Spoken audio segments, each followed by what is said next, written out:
Hello बच्चों, good morning. कल हमने ज्ञानिक पाठ्यक्रम में जो विद्यालय दर्शन या प्रशासन की भूमिका के बारे में बातें की थी, यानी कि प्रभावी पाठ्यक्रम के आदान प्रदान के लिए विद्यालय दर्शन या प्रशासन की क्या भूमिका है। विद्यालय दर्शन या प्रशासन की भूमिका पर बात की थी। उसमें कुछ बातें हमने कर ली थी। विद्यालय दर्शन व प्रशासन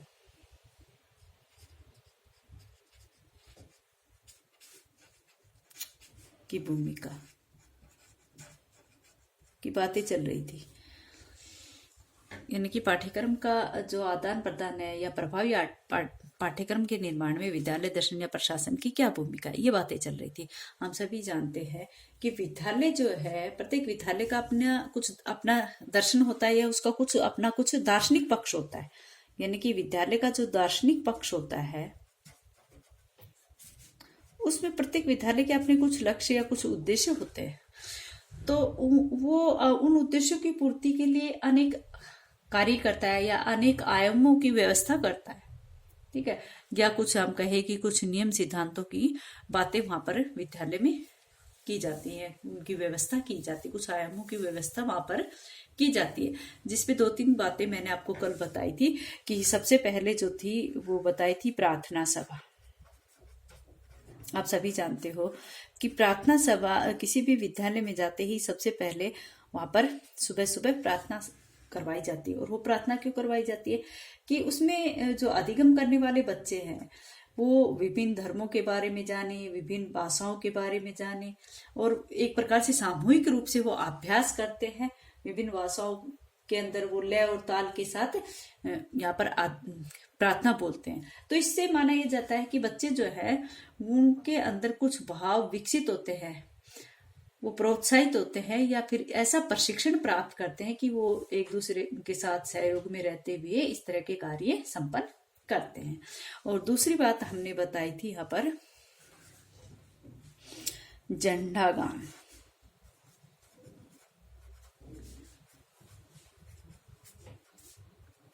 प्रत्येक विद्यालय में झंडा गान गाया जाता है। विद्यालयों के जो विभिन्न प्रकार के जो पर्व मनाए जाते हैं, त्योहार मनाए जाते हैं, पर्व या त्योहार, या फिर कहे कि जैसे स्काउट्स की जो गतिविधियां होती हैं वहां पर झंडे का गीत गाया जाना आवश्यक हो जाता है। ठीक है, और ये जो झंडा गान होता है ये प्रत्येक विद्यार्थी को कंठस्थ होना जरूरी है। प्रत्येक विद्यार्थी को कंठस्थ होना जरूरी है। प्रत्येक विद्यार्थी इसे आरोह अवरोह के साथ, लय और गति के साथ समूह में ही गाता है। इसका एक प्रकार से अभ्यास भी बालकों को करवाया जाता है। स्काउट वगैरह में बच्चों को ये प्रतिज्ञा वगैरह बोलने का क्या अभ्यास करवाया जाता है या उनको कंठस्थ करवाई जाती है। ठीक है, और इसके साथ ही जैसे अपना राष्ट्रीय ध्वज गान को जो गीत है उसको आरोह अवरोह के साथ बच्चे गाने का अभ्यास करते हैं। इससे क्या होता है कि इससे विद्यार्थियों के मन में उस संस्था के प्रति या अपने राष्ट्र के प्रति या अपने देश के प्रति सम्मान की भावना विकसित होती है। ठीक है, सम्मान की भावना भी विकसित होती है और वो किसी भी कार्य को करने के लिए इसकी तरफ प्रेरित होते हैं। भाई क्या अपने देश के लिए, अपने संस्था के लिए कोई भी कार्य करने के लिए वो यहाँ पर प्रेरणा प्राप्त करते हैं। ठीक है, और नेक्स्ट जो था वो बताया था मैंने आपको विविध प्रकार के गान।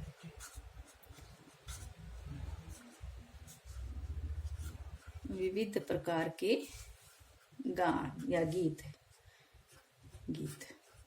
विविध प्रकार के गीत जो होते हैं, इसमें अधिकतर गीत वो होते हैं जो देशभक्ति से संबंधित हैं, या कहे कि ऐसे गीत जिसमें राष्ट्रीय प्रेम, एकता या फिर समूह में कार्य करने के लिए कुछ भी प्रोत्साहन मिलता हो, इसलिए वो समूह में गाना गाते हैं। इसके अंदर जैसे आते हैं मार्च गान आता है, फाग उत्सव आता है, समूह गान आता है। तो विद्यालयों के जो उपयुक्त महत्वपूर्ण गाने होते हैं उनके अतिरिक्त वहां पर राष्ट्रीय गीत गाए जाते हैं, राष्ट्रीय गान या अन्य गीत जो भी वहां पर वांछित है वो गाए जाते हैं। झंडा गान है, राष्ट्रीय गीत है, राष्ट्रीय गान है, तो इस तरह के गीत यहाँ पर गाए जाते हैं जिसमें समूह गान, मार्च गान या फाग सॉन्ग, इस तरह की बातें भी आती हैं।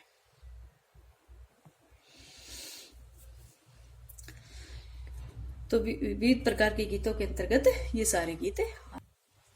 इस समूह गान में एक नाट्य नाट्य नृत्य गान भी आते हैं, नाट्य वगैरह भी आता है। इसमें विभिन्न प्रकार के जो सांस्कृतिक उत्सव देते हैं, इस तरह के कार्यक्रम भी करवाए जाते हैं। ठीक है, तो इससे क्या होता है कि एक प्रकार से हमारी सांस्कृतिक एकता को भी बढ़ावा मिलता है विविध प्रकार के गीतों के अंदर। ठीक है, फिर चौथा पॉइंट इसमें आता है जो विद्यालय का दार्शनिक पक्ष है, उसमें एक आता है विद्यालय गणवेश। विद्यालय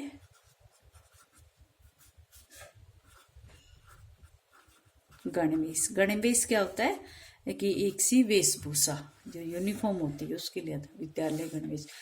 तो हम सभी जानते हैं कि सभी प्रकार के जो भी भाई, चाहे वो सरकारी हो चाहे गैर सरकारी हो, उन विद्यालयों में विद्यार्थियों में सामाजिक समरसता का भाव विकसित करने के लिए, किसको विकसित करने के लिए, सामाजिक,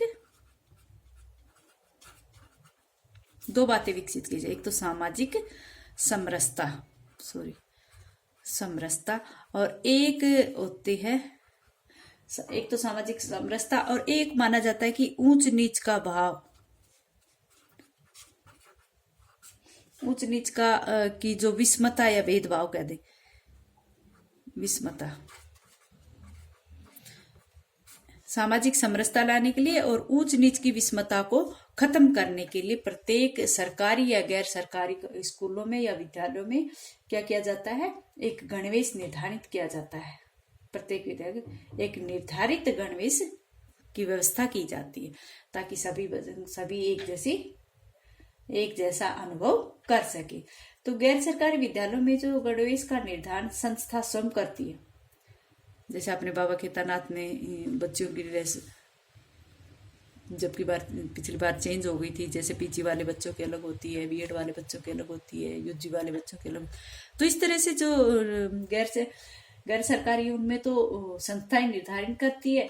और जो राजकीय विद्यालय है उसमें एक प्रकार की गणवेश का रंग विभागीय निर्देशों के अनुसार जो शैक्षणिक विभाग है उनके द्वारा निर्धारित की जाती है। ठीक है, आजकल जो राजकीय विद्यालय में कैसी खाकी, अब तो कॉफी कलर की वो चल गई है, नहीं तो पहले खाकी निक्कर थी और पैंट का जो के साथ खाकी निक्कर या पैंट के साथ जो नीली आसमानी रंग की शर्ट होती थी, और लड़कियों की सफेद सलवार होती थी और नीला आसमानी कुर्ता होता था राजकीय विद्यालय में। अब ये चेंज हो गया है। इसमें ये माना जाता है कि भाई एक समान गणवेश में अगर विद्यार्थी विद्यालय में आते हैं तो उनमें सामाजिक समरसता व समानता के भाव विकसित होते हैं और ये विद्यालय की अपनी एक विशिष्ट पहचान भी बन जाती है। ठीक है, तो विद्यालय गणवेश इसके दार्शनिक पक्ष के अंतर्गत ही आता है। ठीक है, नेक्स्ट है लोगो। लोगो यानी कि प्रतीक चिन्ह।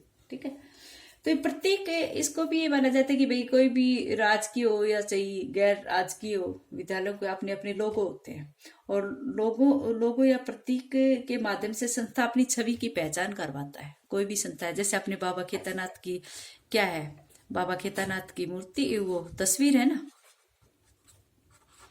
बाबा केदारनाथ की फोटो है ना, अपने जो लोगो होती है, जो स्टाम्प वगैरह जो होती है, या फिर हम कहे कि वो जो लेटर पैड होता है, लेटर हेड होता है उसके ऊपर। तो जो सरकारी विद्यालय होते हैं, राजकीय विद्यालय, राजस्थान में जो सरकार की जो राजकीय विद्यालय का जो लोगो है उसमें तो क्या है, लेटर हेड पर एक राष्ट्रीय चिन्ह, अशोक स्तंभ बोलते हैं जिसको, अशोक स्तंभ, अशोक स्तंभ है, अशोक स्तंभ का प्रयोग किया जाता है। लेकिन अपने यहाँ पर सब जो गैर सरकारी उनमें अपनी अपनी तरफ से किए जाते हैं। जैसे अपने यहाँ पर बाबा केदारनाथ की तस्वीर है, फोटो है। ठीक है, और इसी के जैसे केंद्रीय व नवोदय विद्यालयों का भी अपना अपना लोगो होता है। सभी का मतलब कोई ना कोई अपना संदेश देते हैं इस प्रतीक के माध्यम से या इस लोगो के माध्यम से। वो लोग अपना अपना कुछ ना कुछ संदेश लोगों को देते हैं। ठीक है, तो लोगो होना भी जरूरी है, ये भी विद्यालय के दर्शन में ही आता है। ठीक है, नेक्स्ट आता है संदेश वाक्य। संदेश वाक्य। ये भी यही होता है कि सभी जो सरकारी या गैर सरकारी है लोगो प्रतीक के सामने उनके नीचे कोई आदर्श वाक्य लिखा रहता है, कोई आदर्श वाक्य अंकित होता है जो संस्था की पहचान व ध्येय को प्रसारित करते हैं। इसी संस्था का क्या ध्येय, क्या उद्देश्य है, इस संस्था को का क्या उद्देश्य है, क्या ध्येय है इसका। जिस प्रकार से आपने यहाँ बाबा खेतानाथ में बाबा खेतानाथ की तस्वीर के नीचे अपना जो लोगो है बाबा खेतानाथ का, उसके नीचे क्या लिखा हुआ है, एक वाक्य लिखा हुआ है, साविद्या या विमुक्त।